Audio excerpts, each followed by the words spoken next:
We're counting down the 10 lost Roman cities they never taught you in school. From bustling frontier towns hidden beneath today's streets to ghostly ruins drowned by shifting seas, these forgotten places reveal Rome's vast reach, engineering genius, and the surprising ways cities can vanish from history.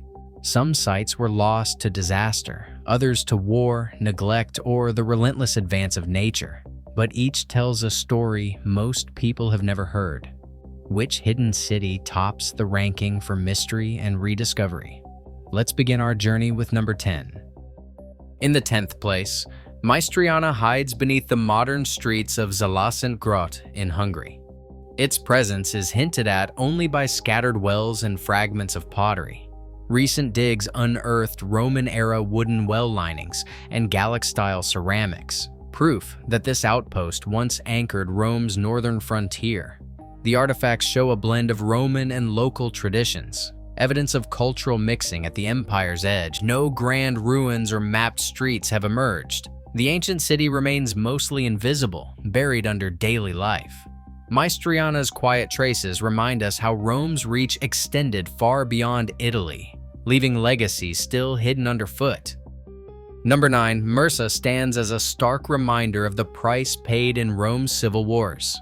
Beneath the modern city of Osijek, a mass grave was discovered beside an ancient well. 7 Roman soldiers, their skeletons marked by brutal wounds. Forensic analysis revealed blunt force trauma to the skull and deep cuts from blades and arrows, evidence of face-to-face combat.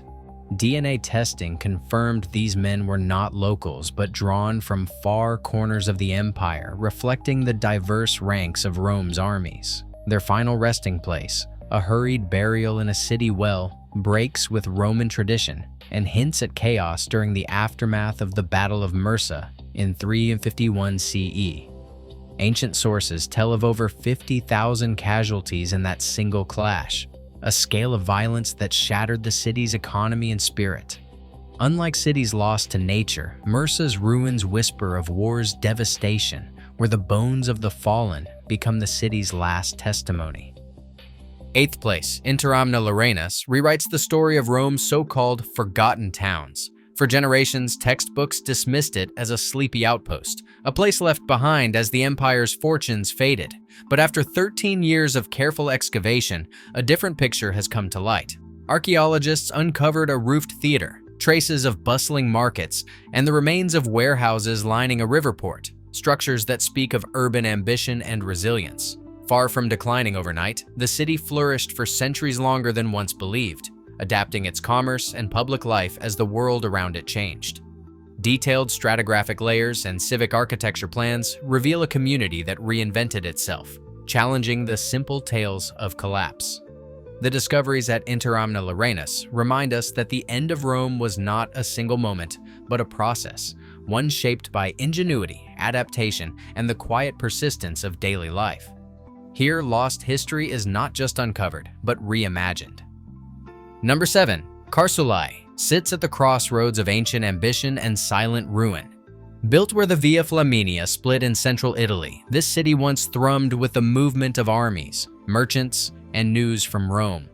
The stone-paved roads, still visible today, tell of a place engineered for connection, a vital node in the empire's vast network.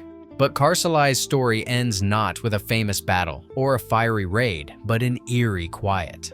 Archaeological layers show no signs of sudden destruction, no burn marks from invading armies, no toppled walls from siege. Instead, the earth beneath Carsulai holds evidence of seismic upheaval. Experts believe earthquakes in the 3rd century cracked its foundations, leaving buildings unsafe and the roadways empty. As the ground shifted, the city's lifeblood, the traffic along the Flaminia, diverted elsewhere, and Carsulai faded from maps. Its fate is a stark reminder. Even Rome's greatest infrastructure could be undone, not just by war, but by the unpredictable force of nature.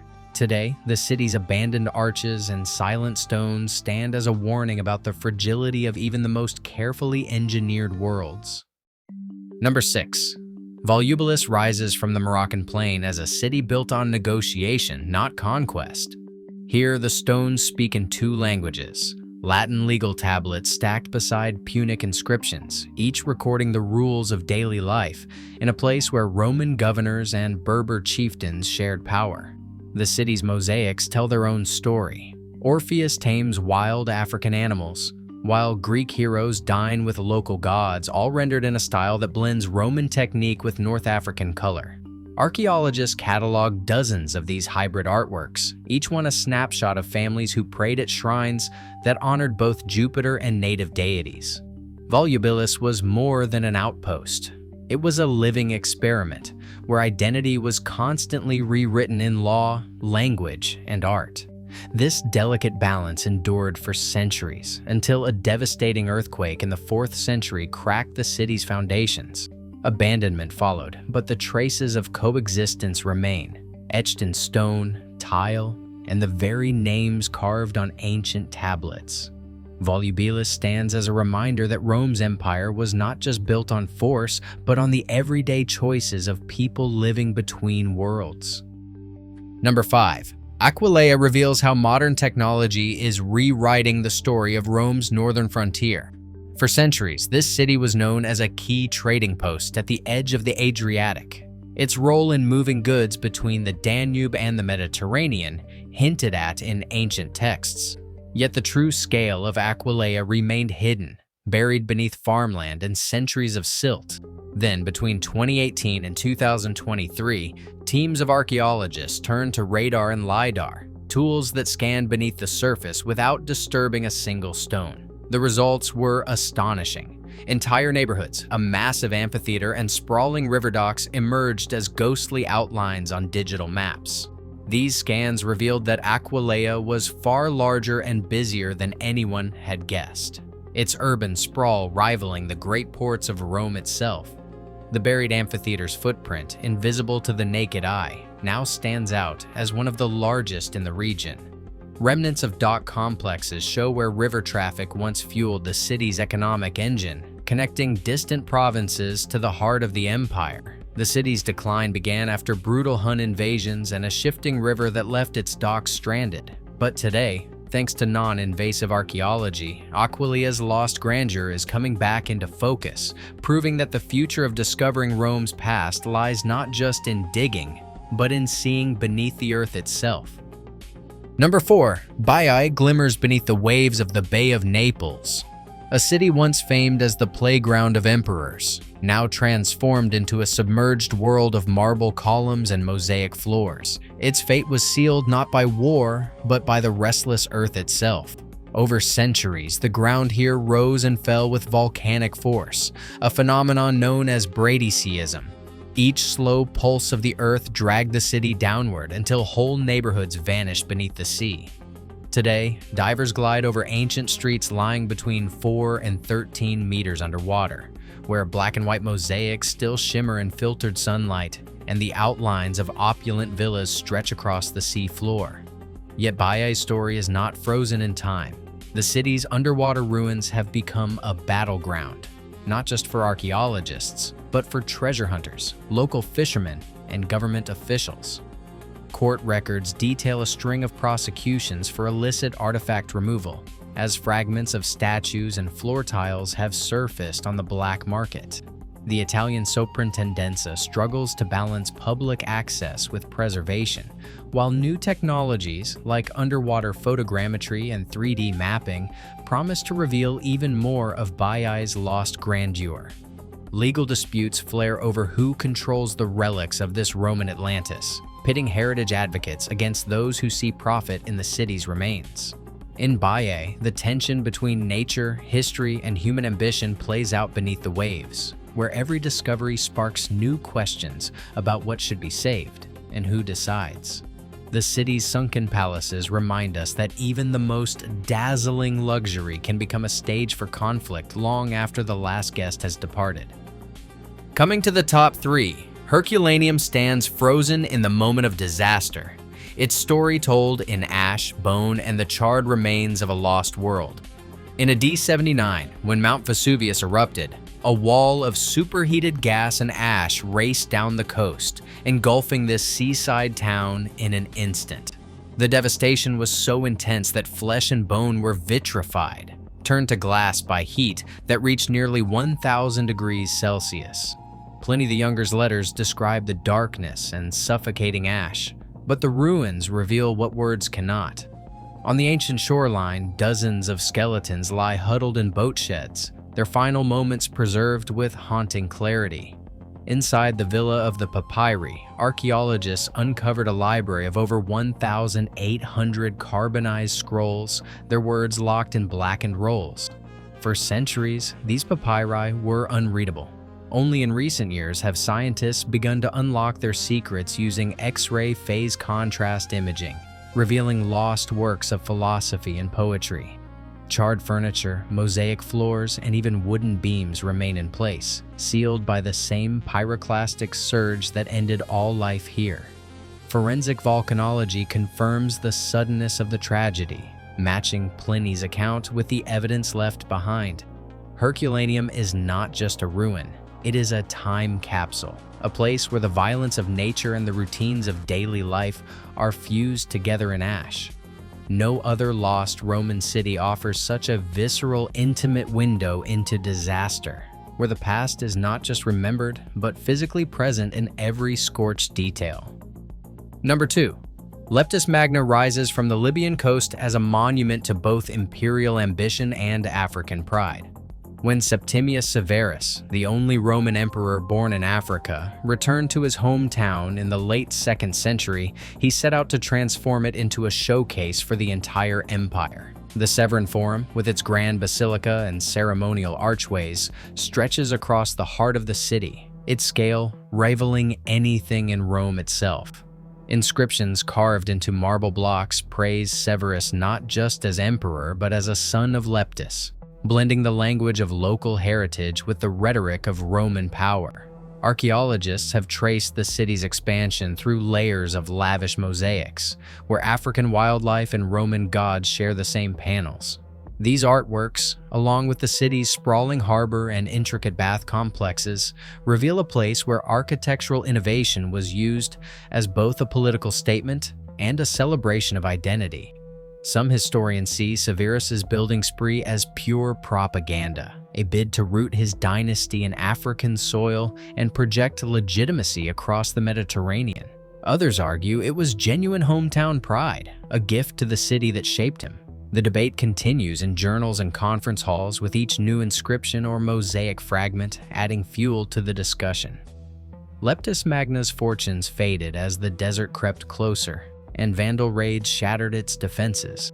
Yet even half buried by sand, its ruins remain among the best preserved in the Roman world. The Severan monuments stand as evidence of a time when the empire's center of gravity shifted south, and African artistry left a permanent mark on Rome's story. In the drama of lost cities, Leptis Magna is not just a relic. It is a reminder that the empire's reach was as much about cultural exchange and political theater as it was about conquest. And finally, in first place, Timgad rises from the edge of the Sahara as the ultimate vision of Roman ambition. An entire city mapped with mathematical precision, then buried for centuries beneath shifting dunes. Founded in AD 100 by order of Emperor Trajan, Timgad was Rome's answer to chaos at the frontier. A city laid out in a perfect grid, every street aligned to the cardinal points, every block measured as if the empire could hold back the desert forever.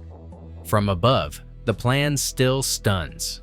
A checkerboard stamped onto the earth, so regular that its lines remain visible even from the sky.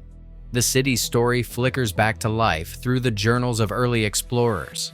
In 1765, James Bruce, the Scottish traveler, described the ghostly outlines of elegant buildings half swallowed by sand.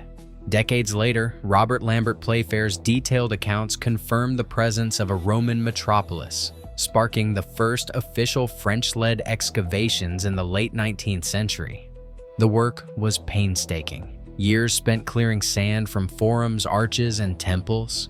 Each discovery a reminder of how thoroughly nature can erase even the grandest designs. Timgad's centerpiece was not a palace or a fortress, but a public library.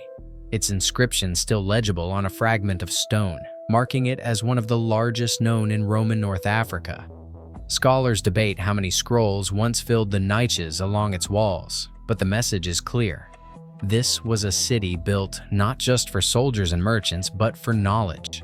The forum, basilica, theater, and bathhouses all stand in silent testament to a population that once numbered in the tens of thousands, thriving at the empire's edge. Yet for all its order and promise, Timgad could not withstand the slow advance of the desert. As Berber raids increased and Rome's grip weakened, the city was gradually abandoned. By the 6th century, only the sand remained, rising until it covered rooftops and archways, preserving the city as a time capsule beneath the dunes. Today, Timgad is protected as a UNESCO World Heritage Site, its streets and monuments frozen in a state of near-perfect preservation. Timgad's fate is a lesson in both the reach and the limits of Roman engineering. Its grid, so bold and exact, stands as a final monument to the hope that order could outlast chaos.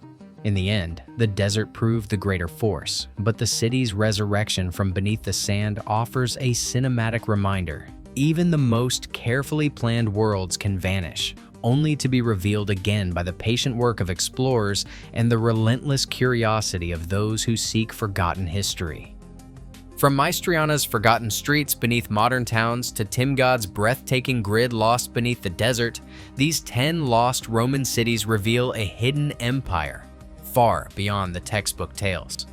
The most shocking entries, like Baiae's sunken villas and Herculaneum's volcanic time capsule, remind us how nature and disaster can preserve what war or neglect might erase. Across the ranking, one pattern stands out. Each city vanished for a different reason: frontier collapse, civil war, sudden catastrophe, or gradual abandonment. Yet all share evidence of engineering brilliance, cultural fusion, and the fragility of even the grandest achievements. Our list prioritized sites with dramatic rediscoveries, powerful archaeological evidence, and stories that challenge simple narratives of Roman decline. Together, these lost cities prove Rome's reach was as diverse as it was ambitious, its legacy written not only in marble, but also in mystery. The real truth is that vanished cities lie beneath our feet, hidden by time but waiting to remind us. Empires may fall, but their echoes endure.